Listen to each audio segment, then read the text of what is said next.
आज हम लोग कॉस्ट शीट के ऊपर एक छोटा सा लेक्चर बनाते हैं। कुछ लोगों ने रिक्वेस्ट करी थी कि कॉस्ट शीट के ऊपर एक छोटा सा लेक्चर तैयार किया जाए। कोशिश करते हैं समय के हिसाब से। तो हम लोग जब कॉस्ट शीट की बात करते हैं तो कॉस्ट शीट का कुछ प्रोफॉर्मा कुछ इस तरह का बनता है। आपका कॉस्ट शीट सिंपल मतलब रुपीज़ रुपीज़ रुपीज़ करके इसमें हम डिफरेंट डिफरेंट चीज़ें फिलअप करेंगे यहाँ पे। और कॉस्ट शीट में क्या क्या निकालते हैं, कैसे निकालते हैं, क्या चीज़ें ली जाती हैं। प्रोफॉर्मा बहुत सिंपल है और ये भी कोई स्टैंडर्ड एज पर लॉ नहीं है। अपनी कन्वीनियंस के हिसाब से आप कुछ कुछ चीज़ें जो हैं अरेंज करके, कॉस्ट को अरेंज करके, डिटेल्स बना के मैनेजमेंट को शो करते हो, जिससे कि वो फर्दर डिसीजन लेने में उनको ईजी हो जाए, मदद हो जाए थोड़ी सी। तो हम लोग कॉस्ट शीट का जो चैप्टर है उसको शुरू करते हैं। उससे सबसे पहले हम लोग करते हैं एलिमेंट ऑफ कॉस्ट। कॉस्ट में हमें क्या क्या लेना है, क्या नहीं लेना है, या जो भी है वटेवर। तो हम कॉस्ट को एलिमेंट ऑफ कॉस्ट के हिसाब से डिक्लेयर करते हैं। कॉस्ट कई तरह से डिफाइन की जाती है, जैसा आपकी कन्वीनियंस है, जैसी आपकी रिक्वायरमेंट है उसके हिसाब से, आपकी इंडस्ट्री क्या चीज़ बनाती है उसके हिसाब से। तो कॉस्ट को अलग अलग तरीके से डिफाइन करते हैं। आप मार्जिनल कॉस्टिंग में जाएंगे, वहाँ कॉस्ट अलग अलग है। ठीक है जी, वहाँ फिक्स कॉस्ट, वेरिएबल कॉस्ट है। यहाँ पे जो एलिमेंट के हिसाब से है, कॉस्ट के क्या क्या एलिमेंट्स होने चाहिए, वहाँ से चर्चा शुरू होती है। तो एलिमेंट मेनली तीन होते हैं किसी भी प्रोडक्ट को बनाने के लिए जो कॉस्ट होती है। दैट इज, पहला मटेरियल है, दूसरा लेबर का कुछ खर्चा है, तीसरा एक्सपेंसेस है। मटेरियल जैसे किसी प्रोडक्ट को बनाने में फिजिकली क्या मटेरियल लगेगा, वो आपका मटेरियल है। लेबर मतलब जो ह्यूमन बींग उसमें इन्वॉल्व रहेंगे, वो आपका लेबर है। लेबर का मतलब जो है आपका मजदूर से लेके और मैनेजर से लेके और जो डायरेक्टर्स होते हैं, वो सभी लेबर की कैटेगरी में आते हैं। तो मटेरियल मतलब जो आपको प्रोडक्ट को बनाने में मटेरियल लगेगा। लेबर मतलब जो ह्यूमन बींग इन्वॉल्व होंगे। और कुछ एक्स्ट्रा एक्सपेंसेस कुछ होते हैं जिनको मिला के हम कहते हैं कि these are three elements of cost. ठीक है जी, एक तो मटेरियल और लेबर, तीसरा एक्सपेंसेस। लेबर मतलब ह्यूमन बींग्स। ठीक है, लेबर मतलब सिर्फ मजदूर नहीं, जितने इन्वॉल्व हैं ह्यूमन बींग सारे लेबर में आते हैं। फर्दर डिवीजन इसका करते हैं तो मटेरियल, लेबर और एक्सपेंसेस तीनों को हम डायरेक्ट और इनडायरेक्ट दो फॉर्म में हम इसको डिवाइड करते हैं। सबसे पहले लेबर को भी डायरेक्ट और इनडायरेक्ट को में, और एक्सपेंसेस को भी डायरेक्ट और इनडायरेक्ट में डिवाइड करते हैं। होते क्या हैं डायरेक्ट और इनडायरेक्ट क्या होते हैं? डायरेक्ट एक्सपेंसेस वो होते हैं, डायरेक्ट मटेरियल या डायरेक्ट लेबर या डायरेक्ट एक्सपेंसेस वो होते हैं जो किसी पर्टिकुलर प्रोडक्ट की कॉस्ट में सीधे सीधे इन्वॉल्व होते हैं। और अगर आपको पर यूनिट कॉस्ट निकालने के लिए बोले जाए तो बहुत इजीली आप उसकी पर यूनिट कॉस्ट निकाल सकते हो। लाइक अगर ये पेन है तो पेन में आपने क्या क्या लगाया है, प्लास्टिक लगाई है, इसका निब लगाया है, ठीक है जी, इसमें इंक भरी है, वट एवर इट इज़। तो अगर पर यूनिट में बहुत जल्दी से इसको निकाल के बता दूं कि एक यूनिट में ये निब का खर्चा है, ये प्लास्टिक का खर्चा है, ये इंक का खर्चा है, सारी चीज़ें अगर मैं जल्दी से बता दूं, ईजिली बता दूं, तो वो क्या हो जाएगी, आपकी डायरेक्ट कॉस्ट हो जाएगी। ठीक है, मटेरियल की कॉस्ट। लेबर में बता दूं इसमें कितना, इसको बनाने में कितने मजदूर लगे हैं जो डायरेक्ट मशीन पे काम कर रहे हैं, वेल्डिंग मशीन पे काम कर रहे हैं, कितना लेबर का डायरेक्ट खर्चा है। तो आप कहोगे हाँ जी, ये 4 मजदूर इसमें लगे थे, उन्होंने 10 घंटे काम किया, उनकी ये कॉस्टिंग है। तो आप लेबर की या ह्यूमन बींग की, जो मजदूर खड़ा हुआ है वहाँ पे फैक्ट्री के ऊपर, मशीन के ऊपर, उसकी आप कॉस्ट इजीली बता सकते हो। तो वो डायरेक्ट कॉस्ट है। उसके अलावा कुछ एक्सपेंसेस हैं। एक्सपेंसेस कुछ अगर डायरेक्ट एक्सपेंसेस हैं, लाइक आपने रॉयल्टी पे करी है, या और भी कुछ एक्सपेंसेस आते हैं जो डायरेक्टली पर यूनिट आप निकाल सकते हो, ऐसे कुछ एक्सपेंसेस वो आपके डायरेक्ट एक्सपेंसेस हो जाते हैं। ठीक है, किसी पर्टिकुलर प्रोडक्ट को खरीदने में आपने रॉयल्टी पे करी, कुछ और भी खर्चे हैं जो डायरेक्टली इन्वॉल्व हैं।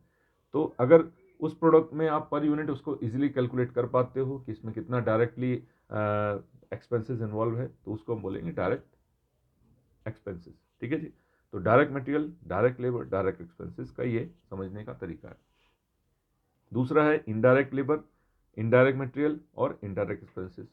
इनको समझने का तरीका है कि ये वो कॉस्ट हैं जो आप इजीली आइडेंटिफाई नहीं कर पाते हो। इतना आसान नहीं होता कैलकुलेट करना कि आपको अभी बोला जाए पर यूनिट आप फटाफट उसको निकाल लो, इतना संभव नहीं हो पाता।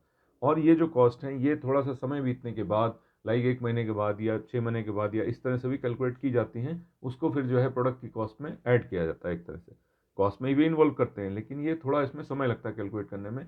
इतना ईजी नहीं है जितना आप डायरेक्ट कॉस्ट इजीली निकाल सकते हो। कितना मटेरियल लगेगा आपने फटाक से बता दिया, लेबर का क्या, मजदूर का क्या खर्चा है वो आपने बता दिया, एक्सपेंसेस जो रॉयल्टी उस पर लगी मान लो रॉ मटेरियल पे, वो आपने जल्दी से बता दी। लेकिन इनडायरेक्ट एक्सपेंसेस निकालने में थोड़ा सा समय लगता है, थोड़ा सा टेक्निक लगती है, और तब वो निकाले जाते हैं। पर यूनिट अगर आपको निकालना पड़े तो पर यूनिट की बात हो रही है। इनडायरेक्ट में आते क्या क्या है? इनडायरेक्ट में मान लो इसमें मटेरियल लग गया आपका, ठीक है, डायरेक्ट मटेरियल आपने बता दिया ये लगेगा। तो इनडायरेक्ट मटेरियल क्या होगा? इनडायरेक्ट मटेरियल वो होगा, जैसे मान लो जिस पर्टिकुलर मशीन पे इस पेन को बनाया जा रहा है, उसमें लुब्रिकेशन के लिए ऑयल डाला आपने, तो एक बार आपने ऑयल डाला थोड़ा सा, वो 1000 पेन निकालेगा, तो उसकी जो कॉस्ट होगी वो इनडायरेक्ट मटेरियल कहलाएगी। ठीक है, वो लिक्विड है, ऑयल आपने डाला उसमें और वो मशीन को चलाने में मदद कर रहा है। डायरेक्ट प्रोडक्ट की कॉस्ट में, मतलब प्रोडक्ट में ऐड नहीं हो रहा। वो प्रोडक्ट में अगर आपको निब है, प्लास्टिक है, क्या है, तो वो कुछ भी नहीं है, ऑयल है, लेकिन वो मशीन को चलाने में इनडायरेक्टली मदद कर रहा है मटेरियल मशीन को चलाने में मदद कर रहा है, इसलिए वो क्या है, इनडायरेक्ट मटेरियल है। लेबर डायरेक्ट वो है जो मशीन के ऊपर खड़ा हुआ है, मजदूर काम कर रहा है, वो डायरेक्ट लेबर है आपका। उसके अलावा जितने ह्यूमन बीइंग है फैक्ट्री के अंदर, ऑफिस के अंदर, सेलिंग डिपार्टमेंट में आपके, सारे इनडायरेक्ट लेबर हैं। लाइक अगर फैक्ट्री में भी सुपरवाइजर होगा, जो सुपरवाइजर 10 मजदूरों को, 20 मजदूरों को एक साथ देख रहा है, वो भी क्या है, इनडायरेक्ट लेबर है। जो उनके ऊपर मैनेजर बैठा है, वो भी क्या है, इनडायरेक्ट लेबर है। वो प्रोडक्शन में डायरेक्टली इन्वॉल्व नहीं है। वहाँ का डायरेक्टर है कंपनी का, वो भी इनडायरेक्ट लेबर है। ठीक है जी। आपकी फैक्ट्री पे वॉचमैन बैठा है, गार्ड बैठा है, वो भी क्या है, इनडायरेक्ट लेबर है। जो प्रोडक्शन में डायरेक्टली इन्वॉल्व नहीं है, वो सारे क्या हैं, इनडायरेक्ट हैं। बहुत सारे होते हैं एक्सपेंसेस इनडायरेक्ट, बहुत सारे होते हैं।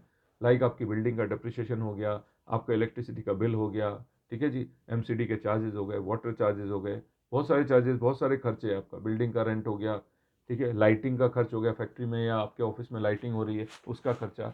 एक्सपेंसेस तो बहुत सारे होते हैं। ओके, हीटिंग का खर्चा, लाइटिंग का खर्चा, वाटर चार्जेस, बहुत सारे खर्चे, एक्सपेंसेस इनडायरेक्ट बहुत सारे होते हैं। और वो बाद में आप क्या करते हो, पर यूनिट बड़ी मुश्किल से निकाल के फिर उस प्रोडक्ट पे लेवी करते हो। खर्चे तो आपको इनडायरेक्ट भी लेने पड़ेंगे किसी पर्टिकुलर प्रोडक्ट की कॉस्ट निकालने के लिए, तो इसमें हमें वो भी ऐड करना पड़ता है, क्योंकि हमारा एक ही प्रोडक्ट है, हमें उसी से कमाना है, उसी में सारी कॉस्ट आपको ऐड करनी है। तो डायरेक्ट कॉस्ट जो है वो ईजिली इसमें एसरटेन हो जाती है, ईजिली निकल आती है। लेकिन इनडायरेक्ट को निकालने में थोड़ी सी मशक्कत होती है, थोड़ी सी टेक्निक लगानी पड़ती है, तब निकल के आती है। बस ये फ़र्क है डायरेक्ट और इनडायरेक्ट में। तो ये हमें समझना है कॉस्ट शीट के चैप्टर में ज़रूरी है, क्योंकि इसके हिसाब से हम कॉस्ट शीट बनाते हैं। अब इनमें हम क्या करेंगे, डायरेक्ट मटेरियल उठाएंगे, डायरेक्ट लेबर उठाएंगे और डायरेक्ट एक्सपेंस उठाएंगे। इन तीनों को हम मर्ज कर देंगे, उसको हम बोलेंगे प्राइम कॉस्ट। उसको मेन कॉस्ट या प्राइम कॉस्ट हम लोग बोलते हैं। और आपको क्या करना है, प्राइम कॉस्ट में जितना आप ज़्यादा बचत कर सकते हो आप कर सकते हो, तो आपका मेन प्रोडक्ट की जो कॉस्ट है उतनी कम आएगी। ठीक है, क्वालिटी को कॉम्प्रोमाइज़ ना करते हुए अगर आप इसमें मटेरियल, लेबर और एक्सपेंसेस के खर्चे बचा लेते हो, तो मेन प्रोडक्ट की कॉस्ट यही है जो आप बना रहे हो। मान लो पेन बना रहे हो आप, तो मेन प्रोडक्ट की कॉस्ट यही है। इसमें अगर कुछ बचा सकते हो तो वेल एंड गुड है। क्वालिटी को मेंटेन करते हो, क्वालिटी खराब नहीं होनी चाहिए। तो मेन कॉस्ट जो है that is prime cost. Direct material, direct labour, direct expense, तीनों को आपने जोड़ दिया तो प्राइम कॉस्ट आपकी तैयार हो गई। ये हमें कैलकुलेट करना है। उसके बाद आते हैं इनडायरेक्ट पे। तो indirect material, indirect labour, indirect expense, अगर इन तीनों को मैं मर्ज करूँ तो इनका नाम एक होता है ओवरहेड। इसको बोलते हैं ओवरहेड। जैसे डायरेक्ट को मिला के प्राइम कॉस्ट बोला जाता है, वैसे इनडायरेक्ट मटेरियल, इनडायरेक्ट लेबर और इनडायरेक्ट एक्सपेंस को मिला के उसका नाम ओवरहेड्स हो जाता है। एडिशनल खर्चे जो है, मतलब डायरेक्ट के अलावा जितने खर्चे हैं सबको ओवरहेड बोला जाता है। तो ओवरहेड में मटेरियल, लेबर, एक्सपेंसेस तीनों आ जाएंगे, राइट। लेकिन ये डिपार्टमेंट के हिसाब से, ओकेजन के हिसाब से अलग अलग हिस्सों में डिवाइड किए गए हैं, अलग अलग पार्ट्स में डिवाइड किए गए हैं। जहाँ पे यूज़ हो रहे हैं ओवरहेड्स, उनको अलग अलग डिफाइन किया गया। ये तो पता चल गया कि डायरेक्ट जो आपके मटेरियल, लेबर, एक्सपेंसेस हैं, प्राइम कॉस्ट का निर्माण करते हैं। और जो इनडायरेक्ट खर्चे हैं आपके मटेरियल, लेबर, एक्सपेंसेस के, उनको हम लोग ओवरहेड्स बोलते हैं। ठीक है, ओवरहेड्स 3 तरह के होते हैं डिपार्टमेंट के हिसाब से, उनके खर्चे के हिसाब से अलग अलग सेग्रीगेट किया जाता है, इनको बांटा जाता है। ओवरहेड्स में पहला फैक्ट्री ओवरहेड आता है आपका, जो फैक्ट्री के अंदर इनडायरेक्ट जो खर्चे हैं आपके फैक्ट्री के अंदर के, इनडायरेक्ट मटेरियल, इनडायरेक्ट लेबर और इनडायरेक्ट एक्सपेंसेस। ओवरहेड एक होते हैं, ऑफिस के भी होते हैं, हम लिखेंगे आगे ऑफिस एंड एडमिनिस्ट्रेशन के होते हैं। तो ऑफिस एंड एडमिनिस्ट्रेशन के जो इनडायरेक्ट खर्चे हैं वो सारे क्या हैं आपके, overheads, office and administration overhead कहलाते हैं। इसी तरह से सेलिंग एंड डिस्ट्रीब्यूशन डिपार्टमेंट है आपका, जहाँ पे माल पैक होकर बिकने के लिए जाता है, वहाँ के सेल्स प्रमोशन के खर्चे, डिलीवरी वैन्स होती हैं वहाँ पे उसके खर्चे, ठीक है जी, बहुत सारे पैकिंग मटेरियल वगैरह होता है उसके खर्चे, वहाँ की सैलरी होती है स्टाफ की, वहाँ के खर्चे। तो वहाँ का मटेरियल, लेबर और एक्सपेंसेस अलग होगा, जो इनडायरेक्ट होगा उसको हम बोलते हैं सेलिंग एंड डिस्ट्रीब्यूशन। तो ओवरहेड्स को 3 हिस्सों में डिवाइड कर दिया गया डिपार्टमेंट के हिसाब से, कन्वीनियंट के हिसाब से। एक फैक्ट्री, जो फैक्ट्री एनवायरनमेंट के अंदर के इनडायरेक्ट खर्चे हैं। एक ऑफिस एंड एडमिनिस्ट्रेशन के जो खर्चे हैं, जो बीच में ऑफिस एंड एडमिनिस्ट्रेशन है। तीसरा सेलिंग डिपार्टमेंट, डिस्ट्रीब्यूशन डिपार्टमेंट, उसके जो इनडायरेक्ट खर्चे हैं, इनडायरेक्ट मटेरियल, इनडायरेक्ट लेबर और इनडायरेक्ट एक्सपेंसेस, उसको हम बोलते हैं सेलिंग एंड डिस्ट्रीब्यूशन ओवरहेड्स। तो ये ओवरहेड्स हो गए। जो इनडायरेक्ट आपके सब खर्चे हैं, मटेरियल, लेबर, ओवरहेड, उन मटेरियल, लेबर, एक्सपेंसेस, उनका नाम रखा गया है ओवरहेड्स। जो डायरेक्ट है उनको मर्ज करके प्राइम कॉस्ट का नाम दिया गया। बस इसको हमें अरेंज करके सजा देना है एक पर्टिकुलर फॉर्मेट में। ये फॉर्मेट कोई एज पर लॉ नहीं है, लेकिन अपनी कन्वीनियंस के हिसाब से बनाया जाता है और सीनियर्स को प्रेजेंट किया जाता है, जिससे कि आपका जो खर्चा है वो इजीली दिख जाए और डिसीजन लेने में आपको, सीनियर्स को, मैनेजमेंट को आसानी हो, राइट। तो इसमें हम 2 कॉलम भी बना सकते हैं, 3 भी बना सकते हैं। जैसे हम लोग फर्दर बनाएंगे तो 3 कॉलम बनाएंगे, जिससे आपको कुछ कॉस्ट समझ में आएगी 3 क्यों बना रहे हैं। 2 भी बना सकते हैं, ठीक है, लेकिन 3 बनाएंगे तो और ईजी हो जाएगा, और कन्वीनियंट हो जाएगा, और प्रेजेंटेबल हो जाता है। ओके, तो 3 भी बना के देखेंगे। सबसे पहले हम क्या करते हैं, जो भी क्वेश्चन में आपको दिया हुआ है उसमें से हम क्या ढूंढ लेते हैं, डायरेक्ट मटेरियल, डायरेक्ट लेबर और डायरेक्ट एक्सपेंसेस, ये दिए रहते हैं आपके। डायरेक्ट मटेरियल की जगह कोई भी रॉ मटेरियल दिया होगा, ठीक है, कभी सिर्फ मटेरियल लिखा होगा, रॉ मटेरियल। डायरेक्ट लेबर की जगह डायरेक्ट लेबर या डायरेक्ट वेजेस या वेजेस या मैन्युफैक्चरिंग वेजेस, अलग अलग नाम से इसको लिखा होगा, ठीक है, या सिर्फ लेबर ही लिखा होगा, वो भी ठीक है। डायरेक्ट एक्सपेंसेस आपको दिए होंगे, एक्सपेंसेस जनरली डायरेक्ट में कम ही होते हैं, लाइक रॉयल्टी वगैरह होती है, और आपको डायरेक्ट एक्सपेंस नाम से भी दिया जाएगा इसमें। तो आपको क्या करना है, ये आपको इनर कॉलम में तीनों आपको एंट्री कर देनी है, इनको तीनों को टोटल कर देना है और यहाँ अमाउंट लिख देना है। इसका नाम हो जाएगा जी प्राइम कॉस्ट। जो मेन कॉस्ट है आपकी प्रोडक्ट की, that is direct material, direct labour, direct expense. बड़ी आसानी से आप क्या निकालते हो, प्राइम कॉस्ट निकालते हो। तो ये कॉस्ट शीट स्टार्ट होती है डायरेक्ट मटेरियल, लेबर, एक्सपेंसेस से, प्राइम कॉस्ट आपकी निकल आई। ओके, अब हम आते हैं, जब प्राइम कॉस्ट निकल आई तो दूसरा पार्ट क्या है, ओवरहेड्स का पार्ट है। ओवरहेड आपके मैंने बताया 3 तरह के, factory overhead, office and administration overhead और सेलिंग एंड डिस्ट्रीब्यूशन ओवरहेड। तो फैक्ट्री में जो indirect material, indirect labour, indirect expenses जो फैक्ट्री के अंदर आपको दिखें, फैक्ट्री वाले खर्चे जो डायरेक्ट नहीं है, इनडायरेक्ट हैं, बाकी सारे खर्चे, वो मटेरियल हो सकता है, लेबर हो सकता है, एक्सपेंस हो सकता है। मटेरियल मैंने आपको बताया बहुत सारे मटेरियल, जैसे आपने लुब्रिकेंट यूज़ किया मशीन को चलाने के लिए, या और भी किसी तरह का भी कोई मटेरियल जो मदद कर रहा है प्रोडक्ट को बनाने में, लेकिन प्रोडक्ट में आपको साफ साफ दिखाई नहीं दे रहा है, ऐसा कोई मटेरियल, ठीक है, तो वो हो जाएगा, फैक्ट्री के अंदर यूज़ हो रहा है तो फैक्ट्री ओवरहेड कहलाएगा। लेबर आपको बताया मैंने, सुपरवाइजर, ठीक है, स्टोर कीपर, गार्ड आपका फैक्ट्री पे जो गार्ड बैठा हुआ उसकी उसकी सैलरी, ये सब जो है लेबर के खर्चे हैं, आप लेबर ह्यूमन बीइंग के खर्चे हैं, लेकिन फैक्ट्री के अंदर। इनडायरेक्ट एक्सपेंसेस बहुत सारे हैं आपके, डिप्रिसिएशन है बिल्डिंग का, फैक्ट्री का, ठीक है जी, वहाँ के कुछ एमसीडी चार्जेस हैं, वाटर चार्जेस हैं, हीटिंग चार्जेस हैं, ठीक है, और भी इलेक्ट्रिसिटी चार्जेस हैं, राइट। तो बहुत सारे खर्चे हैं आपके। आपका जो मशीनरी है उसकी मेंटेनेंस है, वो खर्चे हैं, वो सारे आपके क्या है, इनडायरेक्ट एक्सपेंसेस है। बहुत सारे होते हैं, ओवरहेड्स कई सारे होते हैं। तो ये अगर फैक्ट्री से रिलेटेड है तो हमने एक साथ अरेंज कर देना है। क्वेश्चन में आपको ऐसे नहीं मिलेगा इनडायरेक्ट मटेरियल, लेबर करके आइटम्स दे रहेंगे, आपको उनको अरेंज करना है। मेरा सिर्फ कहने का ये मतलब है कि ओवरहेड्स में ये 3 आइटम्स हो सकते हैं, लेकिन मटेरियल 2 हो सकते हैं, लेबर 4 हो सकते हैं, एक्सपेंसेस 10 हो सकते हैं, इस तरह से। तो उनके नाम आएंगे उसमें, जो भी होगा उनके नाम आएंगे, राइट। इसके बाद आते हैं, इनको जब जोड़ा जाएगा, फैक्ट्री कॉस्ट आपने ये लिख दी, इसके बाद यहाँ पे इंडिविजुअल, अब ये जैसे कई सारे आएंगे तो हम इनर कॉलम में दिखा देंगे, 10 15 20 आएंगे, जो भी आएंगे, इनका टोटल फिर हम यहाँ लिख देंगे, ठीक है। अभी मैंने ऐसे दिखाया यहाँ पे, इनका टोटल हम यहाँ लिख देंगे जब क्वेश्चन करेंगे। जो प्राइम कॉस्ट पहले से निकाल चुके थे उनमें इनका सबका टोटल हम ऐड कर देंगे, किसका, फैक्ट्री ओवरहेड्स का। तो ये बन जाएगी आपकी factory cost, this plus this, ये बन जाएगा, मतलब इन सारे 15 आइटम्स का टोटल यहाँ लिखेंगे और दिस प्लस दिस करेंगे तो ये फिगर आपकी आ जाएगी। इसको बोलेंगे फैक्ट्री या वर्क्स कॉस्ट। प्राइम कॉस्ट में फैक्ट्री ओवरहेड जोड़ना है, राइट, तो इसको बोलते हैं फैक्ट्री या वर्क्स कॉस्ट। वर्क्स और फैक्ट्री एक ही चीज़ है। अब उसके बाद दूसरे ओवरहेड की बारी आती है, जो एडमिनिस्ट्रेशन या ऑफिस से रिलेटेड है।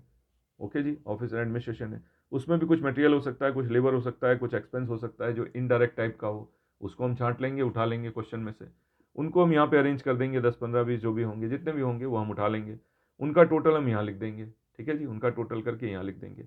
इसमें ऑफिस से रिलेटेड कुछ मटेरियल है, ऑफिस की स्टेशनरी है, ऑफिस का कुछ और आइटम है, राइट, वो सब मटेरियल है आपका।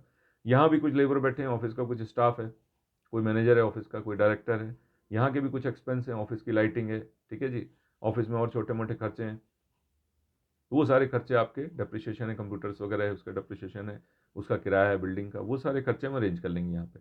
उनका टोटल इंडिविजुअल हम यहाँ लिख लेंगे, टोटल यहाँ लिख देंगे, राइट। अब हम क्या करेंगे, जो फैक्ट्री कॉस्ट पहले से निकाली उसमें ये टोटल ऐड करेंगे तो तीसरी कॉस्ट निकल आएगी, इसको हम लोग नाम देते हैं कॉस्ट ऑफ प्रोडक्शन। तो सबसे पहले आपने क्या किया, प्राइम कॉस्ट निकाली, direct material, direct labour, direct expense को जोड़ के प्राइम कॉस्ट निकाली। प्राइम कॉस्ट में आपने क्या किया, फैक्ट्री ओवरहेड्स का टोटल जो है वो ऐड कर दिया, तो फैक्ट्री कॉस्ट आ गई। अब आगे बढ़े तो हमने क्या किया, फैक्ट्री कॉस्ट में आपने ऑफिस एंड एडमिनिस्ट्रेशन जो ओवरहेड्स थे वो जोड़ दिए, तो ये कॉस्ट ऑफ प्रोडक्शन आ गई, ठीक है। ऐसे ऐसे करके प्लस करते जाएंगे। उसके बाद लास्ट जो आपका डिपार्टमेंट है that is selling and distribution. Selling and distribution में भी क्या होगा, कुछ मटेरियल होगा, यहाँ का भी कुछ मटेरियल होगा, यहाँ भी कंप्यूटर है, उसमें स्टेशनरी है, उसमें और कुछ खर्चे हैं यहाँ के, तो मटेरियल के खर्चे कुछ यहाँ के भी हो सकते हैं, पैकिंग मटेरियल है कुछ यहाँ पे, राइट। लेबर वहाँ के जैसे सेल्समैन होते हैं, सेल्स मैनेजर होते हैं, बाकी जो स्टाफ है, जो डिस्ट्रीब्यूशन का स्टाफ है आपका, उनके खर्चे, तो वो ह्यूमन बींग वहाँ के जो हैं वो लेबर हो गए, तो सेलिंग एंड डिस्ट्रीब्यूशन का लेबर पार्ट हो गया। उसके बाद इनडायरेक्ट एक्सपेंसेस बहुत सारे हो सकते हैं, डिलीवरी वैन्स हैं वहाँ पे जो माल सप्लाई कर रही हैं, उनका मेंटेनेंस है, उनका डिप्रिसिएशन है, ठीक है जी। सेल्स डिपार्टमेंट कुछ अगर कहीं खुला हुआ है बिल्डिंग है तो उसका डिप्रिसिएशन है, वहाँ के लाइटिंग के खर्चे हैं, वहाँ का और जो भी मिसलिनियस खर्चा है वो सारा किस में आ जाएगा, एक्सपेंसेस में आ जाएगा। तो यहाँ पे कई सारे खर्चे इस तरह से आएंगे, तो यहाँ भी 10 15 20 जो भी वटेवर आते हैं वो आपने यहाँ पे लिख देने हैं। कॉस्ट ऑफ प्रोडक्शन में ये ऐड करेंगे तो फिर हमारी टोटल कॉस्ट आ जाएगी, इसको कॉस्ट ऑफ सेल्स बोलते हैं, कॉस्ट ऑफ सेल्स या टोटल कॉस्ट, नाम इसका कॉस्ट ऑफ सेल्स है। सारी कॉस्ट मिलके अब इसमें मर्ज हो गई, तो ऐसे ऐसे हमने करके प्लस प्लस करते हुए यहाँ तक आ गए, that is cost of sales. इसमें कुछ क्वेश्चन में अगर प्रॉफिट दिया होगा तो प्रॉफिट ऐड कर देना है लास्ट कॉलम में और सेल्स निकल आएगी। Cost, total cost plus profit is equal to क्या होता है आपका, सेल्स होता है, तो आप 9 10 में पढ़ के आए हो, ठीक है, वही चीज़ है। तो cost plus profit is equal to sales, ये फॉर्मेट कॉस्ट शीट का बनता है इसमें, ठीक है। इसमें कुछ एडजस्टमेंट भी आते हैं, वो बाद में डिस्कस करेंगे एडजस्टमेंट क्या क्या आते हैं, क्योंकि उसमें ओपनिंग क्लोजिंग स्टॉक का भी कुछ एलिमेंट होता है, तो वो एडजस्टमेंट के फॉर्म में आता है, ठीक है। हम लोग जो बनाएंगे वो इस तरह से कुछ बन के आएगी आपकी कॉस्ट शीट। कॉस्ट शीट कुछ इस तरह से बनेगी। कॉस्ट शीट हम इनर कॉलम को यहाँ दिखा देंगे, मेन कॉस्ट यहाँ दिखा देंगे और टोटल यहाँ पे कर देंगे, जहाँ पे आपकी प्राइम कॉस्ट निकलेगी, फैक्ट्री कॉस्ट निकलेगी, कॉस्ट ऑफ प्रोडक्शन निकलेगी, वो सब लास्ट कॉलम में हम दिखा देंगे, ठीक है। टोटल कॉस्ट, प्रॉफिट, सेल जो निकलना है वो लास्ट कॉलम में, थोड़ा सा प्रेजेंटेशन उस तरह से करेंगे। बाकी जो इंडिविजुअल छोटे छोटे आइटम्स है वो इनर कॉलम में डाल देंगे और उनका टोटल मेन इसमें, जैसे आपने डायरेक्ट मटेरियल लेबर एक ही कॉस्ट है तो डायरेक्ट उसको आपने यहाँ लिखा, टोटल यहाँ लिख दिया, इस तरह से हम लोग अरेंज करेंगे, राइट। कुछ एडजस्टमेंट हैं वो बाद में डिस्कस करेंगे, और इसमें कॉस्ट शीट में क्या है, बस आपको ये अरेंज करना है और कॉस्ट निकाल के मैनेजमेंट को शो करनी है। एक छोटा सा क्वेश्चन देख लेते हैं इसमें, हाँ क्वेश्चन भी ऐड करना पड़ेगा मुझे, क्वेश्चन हम नेक्स्ट लेक्चर में ऐड करेंगे। आपको ये फॉर्मेट मुझे बताना था, ये इस तरह का फॉर्मेट है। अगर इसमें कुछ एडजस्टमेंट आती हैं, एडजस्टमेंट किस तरह की आती हैं, लाइक इन्वेंट्रीज की एडजस्टमेंट आती हैं, वो देख लेंगे इन्वेंट्री की एडजस्टमेंट कैसे आती हैं। ये दूसरा जो फुल फॉर्मेट है वो है आपका कॉस्ट शीट विद एडजस्टमेंट, अगर एडजस्टमेंट भी आएंगी तो क्वेश्चन हम लोग अगली बार करेंगे, अगले लेक्चर में करेंगे। यहाँ पे एडजस्टमेंट 3 तरह की हो सकती हैं आपकी। एडजस्टमेंट जो है वो आपकी मटेरियल की हो सकती है, आपकी वर्क इन प्रोग्रेस की हो सकती है और आपकी फिनिश गुड्स की हो सकती है। 3 तरह के इसमें एडजस्टमेंट आते हैं, और एडजस्टमेंट का मतलब सिर्फ ओपनिंग और क्लोजिंग स्टॉक से मतलब है, उसी को हमें एडजस्ट करना होता है। उसकी जो इन्वेंट्रीज हैं मटेरियल की, आपकी WIP की और फिनिश गुड्स की, उसको प्लस माइनस करना होता है। तो रॉ मटेरियल के केस में हमें क्या करना होता है, रॉ मटेरियल के केस में क्योंकि रॉ मटेरियल प्राइम कॉस्ट से पहले आता है तो इसका एडजस्टमेंट हमें यहीं पे करना होता है। लाइक आपने इसमें क्या लिखना है, ओपनिंग जो आपने अभी तक रॉ मटेरियल ले रहे थे वो यहाँ पे लिख रहे थे, अब हम क्या करेंगे, रॉ मटेरियल या डायरेक्ट मटेरियल जो भी आपका है उसको यहाँ पे लिखेंगे, उसमें लिखेंगे परचेज ऑफ रॉ मटेरियल। उसमें ओपनिंग स्टॉक को हमें प्लस करना है, क्लोजिंग स्टॉक को माइनस करना है, बस इतना एडजस्टमेंट आपको करना है।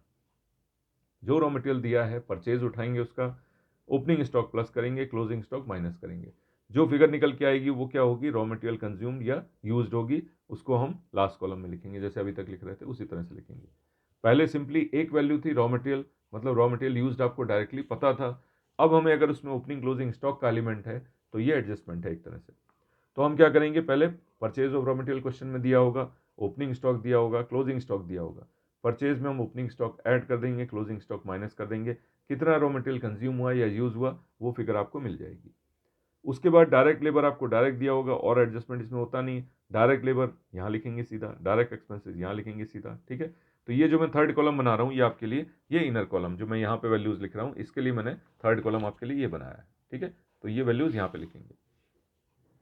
अब प्राइम कॉस्ट निकल के आएगी क्योंकि आपके पास डायरेक्ट मटेरियल, लेबर, एक्सपेंसेस तीनों आ गए।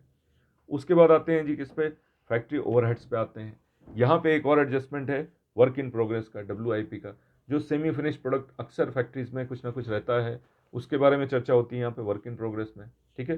तो सेमी फिनिश कुछ रह गया, मान लो आज आपने काम खत्म किया, शाम तक आपका वो प्रोडक्ट पूरा नहीं हो पाया तो उसको WIP में आप रखोगे, या किसी पर्टिकुलर पीरियड की बात हो रही, वीकली है या monthly, what ever it is, तो कुछ भी अगर आइटम इनकम्प्लीट रह गया उसको हम WIP में डालते हैं।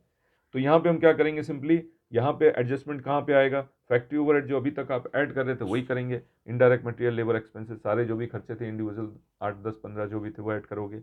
इनको करने के बाद जो अभी तक हमारी फैक्ट्री कॉस्ट निकल रही थी उसका नाम चेंज करके हम ग्रॉस फैक्ट्री कॉस्ट कर देंगे या ग्रॉस फैक्ट्री कॉस्ट लिखेंगे।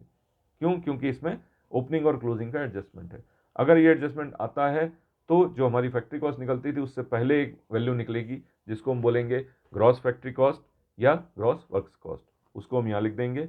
उसमें opening closing work in progress plus minus करेंगे और उसके बाद जो कॉस्ट आएगी आपकी वो आएगी फैक्ट्री या वर्क्स कॉस्ट, जो अभी तक आप निकाल रहे थे। तो यहाँ पे ये जो एडजस्टमेंट है ये फैक्ट्री या वर्क्स कॉस्ट से पहले का है। पहला वाला जो रॉ मटेरियल था, रॉ मटेरियल में अगर ओपनिंग क्लोजिंग स्टॉक है तो प्राइम कॉस्ट से पहले, क्योंकि रॉ मटेरियल का एडजस्टमेंट यही हो सकता है, रॉ मटेरियल तो डायरेक्ट मटेरियल है आपका, प्राइम कॉस्ट का पार्ट है, तो इसका एडजस्टमेंट आपको यही करना है। फैक्ट्री कॉस्ट से पहले WIP आता है, क्योंकि अभी सेमी फिनिश प्रोडक्ट है, प्रोडक्ट पूरा बना नहीं है, तो वो फैक्ट्री का ही पार्ट है, तो उससे पहले इसको एडजस्ट करना होता है। तो इससे पहले हम इसका नया नाम दे देते हैं ग्रॉस फैक्ट्री या ग्रॉस वर्क्स कॉस्ट, और उसमें ओपनिंग क्लोजिंग प्लस माइनस कर देते हैं। ओपनिंग क्लोजिंग प्लस माइनस करते ही एक्चुअल आपकी जो वर्क्स कॉस्ट है वो निकल के आती है। ठीक है, तो प्लस माइनस करने का मतलब जो क्लोजिंग बैलेंस है उसको हमने छोड़ दिया, जो ओपनिंग पहले से बना हुआ था उसको हमने कंप्लीट कर दिया, तो आपका जो बीच का हिस्सा है उसको हम बोलते हैं फैक्ट्री या वर्क्स कॉस्ट। ठीक है, क्वेश्चन करेंगे आपको और क्लियर होगा। लास्ट क्या है आपका, ऑफिस एंड एडमिनिस्ट्रेशन ओवरहेड से।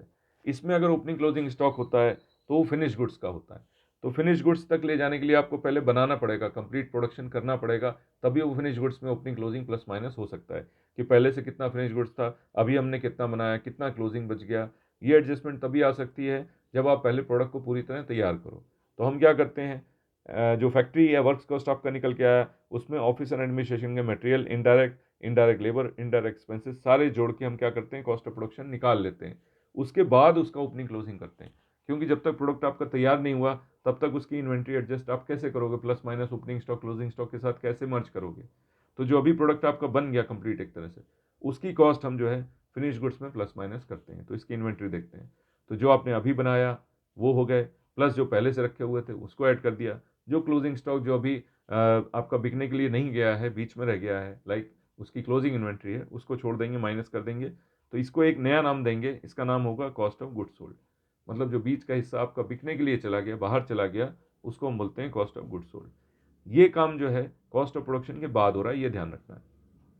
क्यों हो रहा है, क्योंकि आपका जो प्रोडक्ट है वो पूरी तरह से तैयार हो गया है, अब उसकी इन्वेंट्री को प्लस माइनस हम कर सकते हैं, इसमें मिला सकते हैं एक तरह से। तो जब इसका ओपनिंग क्लोजिंग आपने प्लस माइनस कर दिया तो इसका एक नया नाम हो गया कॉस्ट ऑफ गुड्स सोल्ड। मतलब आपके यहाँ से ये सामान बिकने के लिए इतनी यूनिट्स, इतनी कॉस्ट आपकी निकल गई, तो उसको हम बोलते हैं कॉस्ट ऑफ गुड्स सोल्ड, नया नाम दे देते हैं कॉस्ट ऑफ प्रोडक्शन के बाद, अगर एडजस्टमेंट है तो। अगर फिनिश गुड्स का एडजस्टमेंट नहीं है तो कॉस्ट ऑफ प्रोडक्शन के आगे सीधे सेलिंग एंड डिस्ट्रीब्यूशन पे आ जाते हैं। अगर है तो इसको यूज़ करेंगे, अगर WIP का ओपनिंग क्लोजिंग है तो इसको यूज़ करेंगे, नहीं तो अभी तक जैसे कर रहे थे आप फैक्ट्री या वर्क्स कॉस्ट उसी तरह से करेंगे। तो अगर एडजस्टमेंट है तो, एडजस्टमेंट होंगे तो तीन तरह के, एक तो मटेरियल का, एक WIP का, एक फिनिश गुड्स का। कहाँ कहाँ करना है, रॉ मटेरियल का है तो प्राइम कॉस्ट से पहले करना है, फैक्ट्री कॉस्ट का है तो फैक्ट्री कॉस्ट से पहले करना है, लेकिन अगर फिनिश गुड्स का है तो वो कॉस्ट ऑफ प्रोडक्शन के बाद करना है, क्योंकि फिनिश्ड होने के बाद ही आप उसमें ओपनिंग क्लोजिंग प्लस माइनस कर सकते हो, काउंटिंग कर सकते हो। उसके बाद जो बीच का हिस्सा निकल के बाहर चला जाता है बिकने के लिए, उसका नाम बोलते हैं हम कॉस्ट ऑफ गुड्स सोल्ड। तो ये नया आइटम बाद में ऐड होता है, ये वाली आइटम। उसके बाद हमें क्या करना है, सेलिंग एंड डिस्ट्रीब्यूशन जैसे पहले कर रहे थे वैसे ही करेंगे, इसमें कोई एडजस्टमेंट होता नहीं है। तो ये आपकी टोटल कॉस्ट ऑफ सेल्स निकल आएगी, टोटल कॉस्ट या कॉस्ट ऑफ सेल्स, उसमें कुछ प्रॉफिट लगाएंगे और आप क्या करोगे, सेल्स का अमाउंट निकाल दोगे, राइट। कभी कभी क्या होता है कि प्रॉफिट का कुछ परसेंटेज दिया होता है कि कॉस्ट का प्रॉफिट 20% लेना है, 25% लेना है, तो यहाँ जो कॉस्ट आएगी उसका 25% प्रॉफिट लगा के टोटल करके सेल्स निकाल देंगे। कभी कभी क्या होता है कि कॉस्ट आपने निकाल ली, आपको सेल्स का अमाउंट दिया रहेगा तो कॉस्ट और सेल्स दोनों लिख देंगे, इसमें से ये माइनस करके प्रॉफिट आ जाएगा, ऐसे भी हो सकता है। कभी कभी क्या होता है जी, जो भी आपकी टोटल कॉस्ट आई वो बता देगा भाई टोटल कॉस्ट इतनी आप कैलकुलेट कर चुके हो, अब जो है पर यूनिट कॉस्ट और निकाल दो, तो उसमें बताएगा कि नंबर ऑफ यूनिट्स हमारे जो हैं ड्यूरिंग द मंथ या ड्यूरिंग द पीरियड इतने नंबर ऑफ यूनिट्स प्रोड्यूस हुए हैं, तो ये कॉस्ट और वो यूनिट डिवाइड करके कॉस्ट पर यूनिट, एक यूनिट की कॉस्ट आप निकाल सकते हो। तो वो भी अगर एडिशनल पूछ लेगा तो आप नीचे बता सकते हो कि हाँ भाई इतनी हमारी टोटल कॉस्ट है, इतने यूनिट्स हमने बनाए हैं, तो cost divided by units is your cost per unit. तो इस तरह से आपको कैलकुलेट करना है, ठीक है। तो मैक्सिमम अगर एडजस्टमेंट के साथ आएगी कॉस्ट शीट तो इस तरह से आती है। क्वेश्चन हम लोग अगले वीडियो में करेंगे। ओके जी, तब तक के लिए थैंक यू।